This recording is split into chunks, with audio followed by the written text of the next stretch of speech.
안녕하세요. 김종현 목사입니다. 오늘 묵상은 이사야 18장 말씀입니다. 1절부터 7절까지 함께 보도록 하겠습니다. 슬프다 구스의 땅 건너편 날개치는 소리 나는 땅이여, 갈대배를 물에 띄우고 그 사자를 수로로 보내며 이르기를, 민첩한 사절들아, 너희는 강들이 흘러 나누인 나라로 가되 장대하고 준수한 백성 곧 시초부터 두려움이 되며 강성하여 대적을 밟는 백성에게로 가라 하는도다. 세상의 모든 거민 지상에 사는 너희여, 산들 위에 기치를 세우거든 너희는 보고 나팔을 불거든 너희는 들을지어다. 여호와께서 내게 이르시되, 내가 나의 처소에서 조용히 감찰함이 쬐이는 일광 같고 가을 더위의 운무 같도다. 추수하기 전에 꽃이 떨어지고 포도가 맺어 익어갈 때에 내가 낫으로 그 연한 가지를 베며 퍼진 가지를 찍어버려서 산의 독수리들과 땅의 들짐승들에게 던져주리니, 산의 독수리들이 그것으로 여름을 지내며 땅의 들짐승들이 다 그것으로 겨울을 지내리라 하셨습니다. 그때 강들이 흘러 나누인 나라에 장대하고 준수한 백성 곧 시초부터 두려움이 되며 강성하여 대적을 밟는 백성이 만군의 여호와께 드릴 예물을 가지고 만군의 여호와의 이름을 두신 곳 시온산에 이르리라. 아멘. 이사야 18장은 역사적인 배경을 이해하면 그 의미를 좀 더 쉽게 발견할 수가 있습니다. 먼저 1절에 구스의 강이 나오는데요. 이 구스는 나일강 상류 지역, 그러니까 지금의 이 에티오피아가 있는 곳에 있었던 나라입니다. 아프리카 에티오피아 사람들이니까 이 구스 사람들은 흑인입니다. 인종으로 보면. 그 이사야가 활동했던 시대에 구스는 그 지역에서 가장 강력한 국가였습니다. 그 이스라엘에서 보면 동쪽에서는 당시에 아수르라고 하는 신생 국가가 막 힘을 키우고 있었고요. 남쪽에서는 구스라는 이 강대국이 그때 힘이 좀 빠져있던 이집트를 점령해서 이집트를 다스리고 있었던 그런 상황입니다. 그 세계사에 보면 그 이집트의 제25왕조가 나오는데, 이 25왕조가 구스 사람들이 통치했던 왕조입니다. 그래서 이집트 역사에서는 그 이 25왕조의 그 파라오를 블랙 파라오라고 부릅니다. 그래서 구스 사람들이 다스린 그 25왕조가 사실 그 이집트 역사에서 아주 강력한 왕조 중에 하나로 이렇게 평가받고 있어요. 그러니까 이런 강력한 강대국이었던 이런 블랙 파라오가 있는 이집트와 또 아주 무섭게 세력을 키우고 있는 아수르 사이에 지금 이스라엘이 남북으로 나뉘어진 상태로 아주 힘없이 하루하루 목숨을 이어가고 있는 게 이 당시 상황이었다라는 것이죠. 근데 아수르는 점점 더 이스라엘 쪽으로 영토를 넓혀오고 있고, 이집트의 그 구스 왕조도 아수르를 경계하기 위해서 이스라엘한테 막 압박을 가합니다. 이집트에 충성하라고 이렇게 이제 압박을 가하고 있는 상황인 거죠. 그래서 이스라엘의 이 정치인들도 당시에 친이집트파 또 친아수르파 이렇게 막 나뉘어서 당파 싸움 하듯이 싸우고 이런 상황이었던 거죠. 그런 와중에 이사야가 이 구스를 향해서 그러니까 이집트의 제25 왕조인 구스 왕조를 향해서 예언을 합니다. 근데 그 예언이 오늘 본문 이제 18장 우리가 읽은 말씀 전체인데요. 요약하면 이렇습니다. 구스가 통치하고 있는 그 강력한 이집트에 너희가 사신을 보내고 싶으면 보내라. 근데 하나님이 구스를 망하게 할 거다.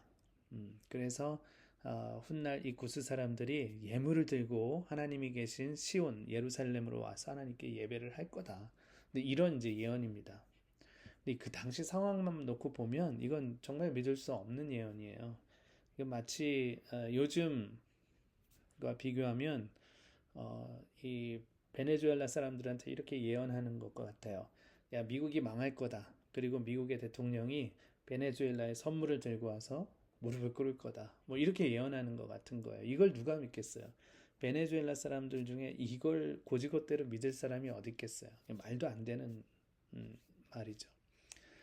그러니까 이런 예언은 사실 믿기 힘든 그런 예언인데, 이건 거의 희망 고문을 넘어서서 그냥 웃음거리밖에 안 되는 거예요. 그러니까 이사야의 이 당시 이 예언이 얼마나 웃음밖에 안 나오는 그런 말도 안 되는 거였나라는 걸 우리가 좀 이 배경을 이해하면 이해가 되는 것이죠. 그래서 당시에 그 북이스라엘 왕국의 정치인들도 이 예언을 믿지 않았습니다. 그래서 이집트한테 이제 나중에 사신을 보내게 되죠. 이집트를 선택을 합니다. 사실 믿음은 그런 거예요. 그러니까 하나님이 주신 약속, 하나님이 주신 비전, 이게 너무 터무니 없을 때가 많아요. 그래서 위험합니다. 100% 믿고 따랐다가는 이 웃음거리가 되기가 십상이에요. 그런데 이스라엘 사람들처럼 사실 여기에 사실 우리의 목숨 또 우리의 인생이 달려 있거든요. 이스라엘 사람들은 사실 그 목숨 걸고 결정했어야 돼요. 이집트냐 아니면 아수르냐. 이거 잘못 선택하면 나라가 망합니다. 두 강대국 중에 하나를 선택해야 돼요. 지금 가장 힘이 오를 대로 올라 있는 이집트냐 아니면 새롭게 등장하고 있는 아수르냐. 그들의 분석 결과 이집트가 옳은 선택일 가능성 그 확률이 한 90%였을 겁니다. 근데 하나님은 아니라고 하시는 거예요. 그러니까 하나님의 말씀대로 한다면 10%의 확률에 자기들의 목숨을 걸어야 돼요. 그러니까 이거는 이제 이게 믿음이 그래서 이제 이렇게 되면 도박이 되는 겁니다. 내 인생이 걸렸는데 내 생명이 걸려 있는데 하나님 때문에 확률 낮은 답을 선택해야 되는 거예요. 사실 구스가 다스리는 이 최강의 나라 이집트가 망하는데 목숨을 걸어라? 아무리 하나님의 말씀이라고 해도 이거는 쉽지 않습니다. 근데 이거 이길 확률이 너무 낮아요. 이렇게 말씀대로 했다가는 비극으로 끝날 것이 불보듯 뻔해 보입니다. 그래서 우리가 하나님께 내 인생 걸기가 어려운 거예요. 이게 좀 합리적이지 않아 보이거든요. 그리고 우리가 합리적으로 따져봤을 때 그건 너무 아닌 것 같다. 그 답은 하나님이 산을 옮기시겠다는데 그게 너무 합리적이지 않으니까 믿기 어려운 거예요. 사막에 강을 내시겠다는데 그게 너무 합리적이지 않으니까 이게 믿어지지 않는 거죠. 그리고 우리가 그걸 믿는 순간 우리는 정말 바보 같아지고 웃음거리가 될 걸 우리가 아니까 더 쉽지 않습니다.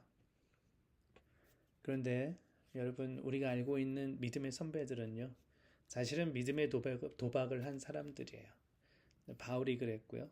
또 베드로도 그랬고 예수님의 제자들이 그랬고 그 유명한 성 패트릭이 그랬고 또 우리가 존경하는 주기철 목사님이 그랬습니다.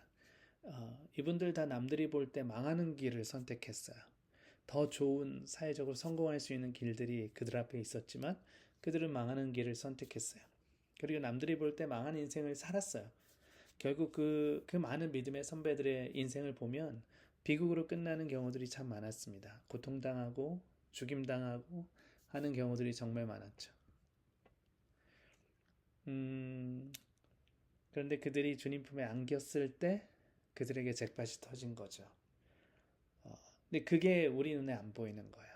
그건 그분들 자신들과 하나님만 아시는 거예요. 그러니까 우리 눈에 보이는 건 합리적이지 않은 이 확률 낮은 이 하나님이라고 하는 답을 선택해야 하는가 하는 것이죠.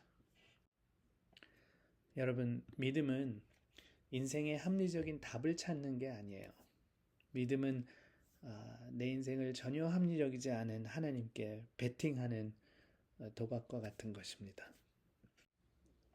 세상은 아니라고 하는 그 하나님께 우리의 인생을 걸어보는 그 믿음의 도박을 우리의 삶 속에 해나가는 우리 모두가 되었으면 좋겠습니다.